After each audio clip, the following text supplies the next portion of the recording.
बिस्मिल्लाहिर्रहमानिर्रहीम। आपकी आमद का बहुत शुक्रिया। सबसे पहले तो मैं आपके तवज्जुह से पूरी कौम को चेयरमैन पीटीआई के अपील के हवाले से अपडेट करना चाहूँगा। तोशाखाना केस में आज अपील की समाअत हुई। डिवीजन बेंच ने chief justice Islamabad high court की सरबराही में समाअत की। हमने और खान साहब की जो तोशाखाना में लीगल टीम है, जिसमें ख्वाजा आरिफ साहब हैं और आज अपील में सरदार लतीफ़ कोसा साहब भी तशरीफ लाए थे, बाबर अवान साहब भी थे, गुजारिशात की और अदालत से इल्तिजा की कि खान साहब की जो सेंटेंस है वो 426 ज़ब्त फौजदारी के तहत सस्पेंड की जाए। अदालत में जो है बावजूद अपना ये कार्रवाई जो है उसमें नोटिस जारी करना जरूरी समझा और गालिबन जहां तक मुझे याद है 4 दिन के बाद उन्होंने कहा कि ये केस दोबारा सुना जाएगा। क्योंकि पाकिस्तान में कानून जो है शॉर्ट सेंटेंसेस जो 3 साल से लेके 5 साल और दूसरी कैटेगरी है 5 से 7 साल तक, जो 3 से 5 साल होते हैं वो ऑर्डिनरीली अमूमन पहली पेशी पे सस्पेंड हो जाते हैं। ताहम इस केस का प्रोफाइल देख के या अदालत ने खुद जरूरी समझा तो उन्होंने जो है 4 दिन के बाद जो है कार्रवाई टेकअप करने का इंदिया दिया। आज 2-3 डेवलपमेंट्स और हुई। एक तो कल हम गए थे इस्लामाबाद हाई कोर्ट के हुक्म पर, मैं और उमेर नियाजी एडवोकेट चेयरमैन पीटीआई से मुलाकात के लिए। Chief justice Islamabad high court Aamir Farooq साहब ने तहरीरी हुक्मनामा जारी किया जिसमें मेरा नाम था, उमेर नियाजी साहब का नाम था, मेरी रिट पिटीशन थी जिसमें उन्होंने डायरेक्शन दी कि इनकी चेयरमैन पीटीआई के साथ मुलाकात कराई जाए। हुक्मनामा तहरीरी तौर पे मुसद्दक़ का नकल हमें ताखीर से मिली। जो जब हम वहां पे पहुंचे तो तकरीबन 7 और 7:30 के बीच का टाइम था, जिस पर जहां पे नाका लगा है पुलिस का वहां उन्होंने हमें रोका और कहा कि जी हम इत्ला करते हैं। तो 1 घंटे के बाद जो है डिप्टी सुपरिटेंडेंट अब जेल सुपरिटेंडेंट का ये पैगाम लेकर आए कि चूंकि 6 बजे हम क्लोज कर चुके हैं गिनती, तो लिहाजा मुलाकात नहीं हो सकती है। चूंकि खुद हम इस कानून के पेशे से वाबस्ता है और हमें उनकी मजबूरियों का इदराक था, ताहम उन्होंने फिर हमें कहा कि आप मजीद इंतजार कर ले, अगर सुपरिटेंडेंट साहब जो है वो आपको इजाजत दे। और इंतजार बीसीआर के बावजूद हमें इजाजत नहीं मिली। यहाँ पे हमारी कमिटमेंट्स थी इस्लामाबाद में, तो हम वहां से रवाना हुए और इस्लामाबाद पहुंचते हुए रास्ते में हमने इस हवाले से वीडियो भी जारी की।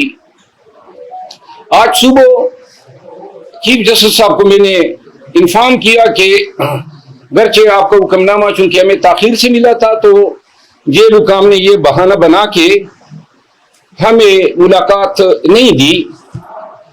जिसके बाद जो है आज चीफ जस्टिस साहब ने चेयरमैन पीटीआई की वो पिटीशन जिसमें उन्होंने A-B क्लास का मुतालबा किया है और अडियाला जेल मुंतकिली की इस्तदा है, अपने मुआलिज वकला खातून खाना अपनी बहनों के साथ जो रसाई या मुलाकात की जो इजाज़त है उस मुकदमे की समाअत की। और अभी तक तहरीरी हुक्म हमारे सामने नहीं आया है, लेकिन शायद जो है अदालत ने कानून के मुताबिक हमें इजाज़त दी है। जिसके बाद मैं शहरियार अफरीदी साहब के केस में पिंडी हाई कोर्ट गया, लाहौर हाई कोर्ट पिंडी बेंच। वहां मैं उस अदालत में बैठा था कि इस दौरान मुझे व्हाट्सएप आई और ये एक FIR मुझे मौसूल हुई जो कि अटक पुलिस ने दर्ज की है डिप्टी सुपरिटेंडेंट जेल की इमा पे कि जी वहां जब हम गए तो वहां हमने आतापाइयां की, कपड़े पाड़े। बहरहाल ये ऐसे ही FIR है चेयरमैन पीटीआई के खिलाफ जिस तरह ये FIR थी, किसी से तलख गुफ्तगू तक नहीं हुई, नाम उम्र की इस हिस्से में है कि सिपाहियों से हम हाथापाइयां करें, और हमें इदराक है इन चीजों का। लेकिन अफसोस इस उम्र पे होता है कि जेल सुपरिटेंडेंट और DPO, जिसका नाम डॉक्टर गियास गुल है, ये कंपनी के अलाकार बने और उनकी इमा पे इन्होंने हम पे ये FIR दर्ज की। FIR में इल्जामात हैं, और हम ये एक चीज उनको दाद देते हैं कि थोड़ी सी शराफत ये दिखा दी, और जिसके ये मुस्तहक हैं कि कपड़े फाड़ने का इल्जाम चलो मर्द का लगा दिया है, शुक्र है किसी रिश्तेदार खातून का इल्जाम नहीं लगाया। डॉक्टर गियास गुल जो है, उसने मुझसे थोड़ी देर कबल उन्होंने मुझे कॉल की, मैं टाइम बता देता हूं, और चूंकि वो इस्लामाबाद में काफी अरसा SP SSP वगैरह रहे हैं, ये 1:15 पे उन्होंने मुझे कॉल की, और इनके कॉल से मुझे पता चला दो चीजों का, कि इसकी बेगम जो कि DMG ऑफिसर है, जो यहां एक घर पे कब्जा करना चाहती थी, और जिसमें मैं मुखालिफ फरीक वकील था, और वो कब्जा करना मैंने उनको कब्जा करने नहीं दिया। और दूसरा, इसने कोई प्लाट लिया है गैर कानूनी तौर पे, जो दूसरे एक PSP ऑफिसर ने चैलेंज किए, और मैं उनका वकील हूं, और ये उसके साथ जो है आउट ऑफ द वे नेकी की गई थी, तो वो उस केस में भी रिस्पोंडेंट है, और मैं इसका मुखालिफ वकील हूं। तो इन चीजों का हवाला देते हुए उन्होंने कहा कि जी आपको अंदाजा हो गया होगा। तो मैंने उनको कहा कि मोहतरम, मुझे तो ये इन छोटी छोटी चीजों का इल्म नहीं होता है, लेकिन आपकी इतनी औकात नहीं है कि आप मुझ पे डायरेक्ट FIR करें, अगर आपकी पुष्टपनाही वो लोग न कर रहे हो जो आजकल पूरे पाकिस्तान में लोगों पर FIR कर रहे हैं। उन्होंने मुझे फोन पर धमकियां देने की कोशिश की, जिस निस्बत मैंने थाना सेक्रेटेरिएट में उनके खिलाफ धमकियां देने 25D टेलीग्राफ एक्ट के तहत FIR करने की दरखास्त की है। साथ ही चूंकि इन लोगों ने कानून का मजाक उड़ाया है, और हाई कोर्ट के हुक्म पे हम गए थे, मुलाकात आपने नहीं करनी दी, उसके बाद इस हद तक आप लोगों का गिर जाना इन इदारों के लिए कि आप ये इल्जाम तराशियां कर रहे हैं। अब ये चीज आज की पहली वारदात नहीं है। मैंने 15 दिन पहले मीडिया के साथ टॉक्स के जरिए आपको आगाह किया था कि हमें धमकियां मिल रही हैं, ये हमें काम से खान की चेयरमैन PTI की वकालत करने से रोकना चाहते हैं। चेयरमैन PTI के तकरीबन 30 के लगभग मुकदमात में मैं उनका वकील हूं, और ये ऐसे करतूतों के जरिए चेयरमैन PTI को और उनकी लीगल रिप्रेजेंटेशन से महरूम करना चाहते हैं।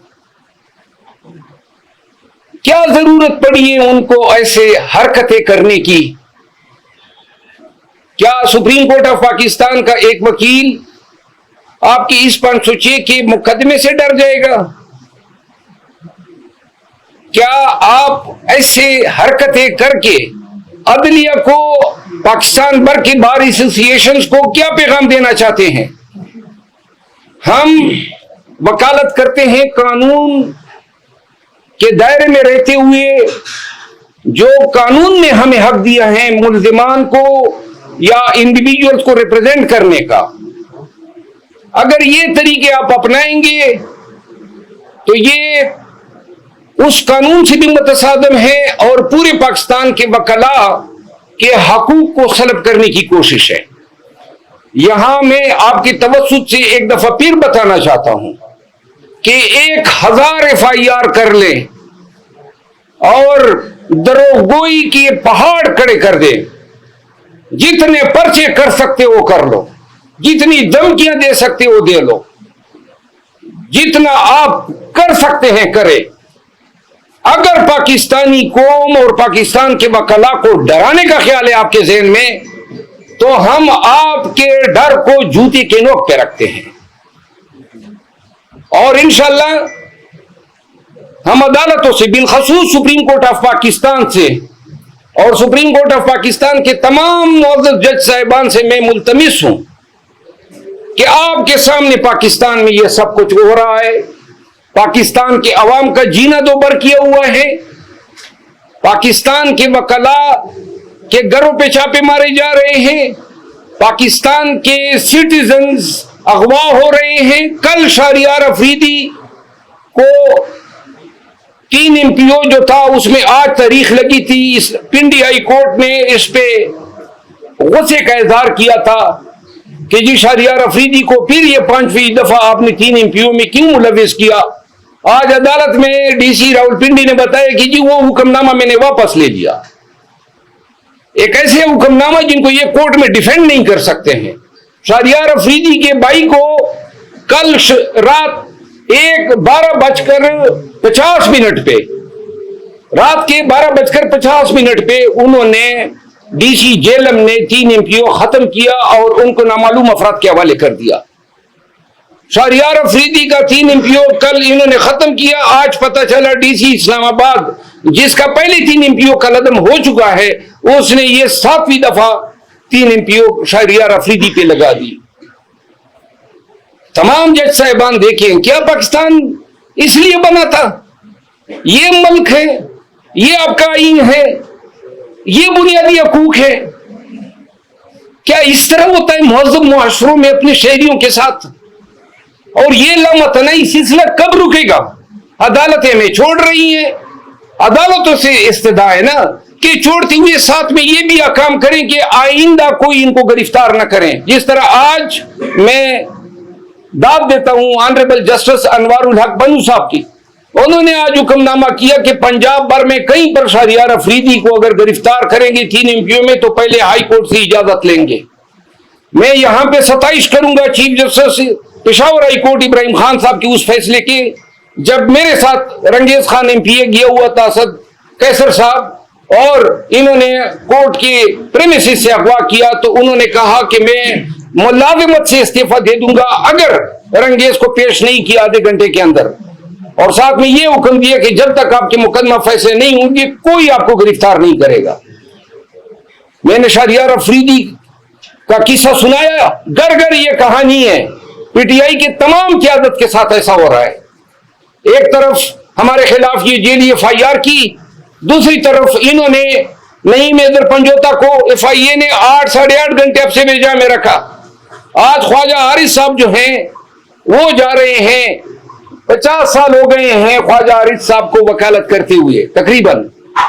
आज वो जा रहे हैं कि जनाब एक ऐसी इंक्वायरी में कि जिसमें इल्जाम यह था कि मुअज़्ज़ज़ जज साहब जो हैं उन्होंने अपने टाइमलाइन पे 2014 से इमरान खान के खिलाफ पोस्ट लगाई हुई है, वीडियोस हैं, मिमिक्री है। अब इसका इलाज तो यही था कि इसकी तहकीक होती। अगर ये झूठ थे, PTI ने इसको मिलाइन किया, गलत अपनी तरफ से पोस्टें बना दी, तो इसकी तफ्तीश करते, फेसबुक से पूछते, 90 दिन का टाइम होता है कि जनाब ये इसने लगाई दी या नहीं, क्योंकि इसने डिलीट करके अपना प्रोफाइल लॉक कर दिया है। 100% इसके टाइमलाइन पे इसके पोस्ट थे।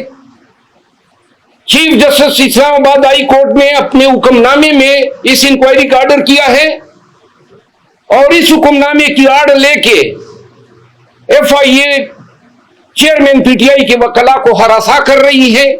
आज chief justice Islamabad high court को मैंने बताया कि आपके हुक्म की आड़ लिया जा रहा है।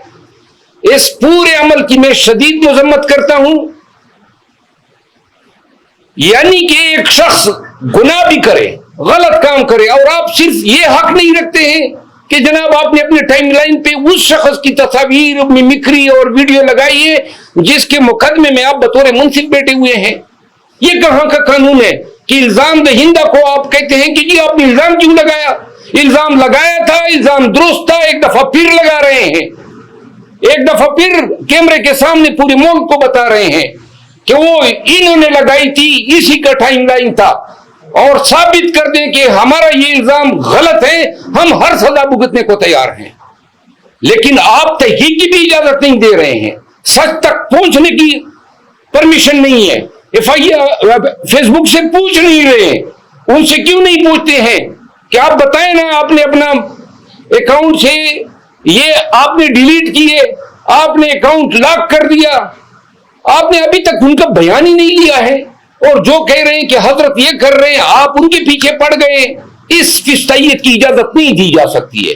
आखिर में चेयरमैन PTI के जो केसेस हैं, इस हवाले से इंशाल्लाह 1-2 दिन के अंदर हम मुकम्मल एक स्ट्रेटेजी बना रहे हैं। जो ही हमारी मुलाकात होती, आज मैंने ये जो जेली केस था जो बनाया है, ये गयास गुल ने लोगों की ईमा पे, उसमें मैंने प्री अरेस्ट बेल करा लिए इस्लामाबाद हाई कोर्ट से। हम चाहते हैं कि ये मुकदमा हम पे साबित करें, लेकिन अगर साबित नहीं कर सके तो जिसने FIR दी है और जिसकी मर्जी थी हुई है, वो फिर मिलिशियस प्रोसिक्यूशन के केसेस के लिए भी तैयार हो जाएं। मैं आप सबका बहुत मशकूर हूं कि आप इस गर्मी में मेरे दफ्तर तशरीफ लाएं। Thank you so much. अगर कोई सवाल हो तो मैं हाजिर हूं। बाबा साहब, आज डबल बेंच में भी कार्रवाई थी नशा खाना केस के हवाले से, उस हवाले से जरा थोड़ा बताइएगा कि वो क्यों इतना डिले कर दिया गया? देखिए, PTI के साथ और चेयरमैन PTI के साथ इंसाफ नहीं हो रहा है, और इंसाफ पूरे मुल्क में नहीं हो रहा है। इंसाफ के तमाम इदारे जो हैं, जब इंसाफ की जरूरत पाकिस्तानियों को पड़ी तो जनाब अली एक दूसरे की तरफ देख रहे हैं, तमाशा कर रहे हैं। कोई इसके आगे बंद बांधने वाला नहीं है। और अब पूरे पाकिस्तान के वकला को मैं पैगाम देना चाहता हूं कि या तो हमने तारीख के उस सिमत पे खड़ा होना है जहां पे वकला हमेशा से जुल्म और जबर के खिलाफ सीसा पिलाई हुई दीवार बनी है, या फिर हमने ये आने वाले अखलाफ को बताना है कि आपके असलाफ वो थे जो डर के मारे कोने खतरों में छुप गए। जी अच्छा सर, आपके ऊपर भी अभी प्रेशर बिल्डअप हो रहा है, जैसे आप मुकदमा हुआ, तो आप इस रास्ते से हटेंगे खान साहब का जो साथ दे रहे हैं, क्योंकि आपके ऊपर ज्यादा नजरें हैं इस वक्त PTI कारकुनान की और जनाब, मैं शायद इन सब का प्रिंसिपल टारगेट हूं, और मैंने आज ट्वीट में भी कहा है कि जब तक सांस में जान में जिंदगी है, सांस है, तो खान के साथ हैं, खान के केसेस लड़ेंगे। बेशक ये सांस अगर ये लोग छीन सकते हैं, छीन लें, तो फिर शायद हमारा बस ना चले। Thank you so much.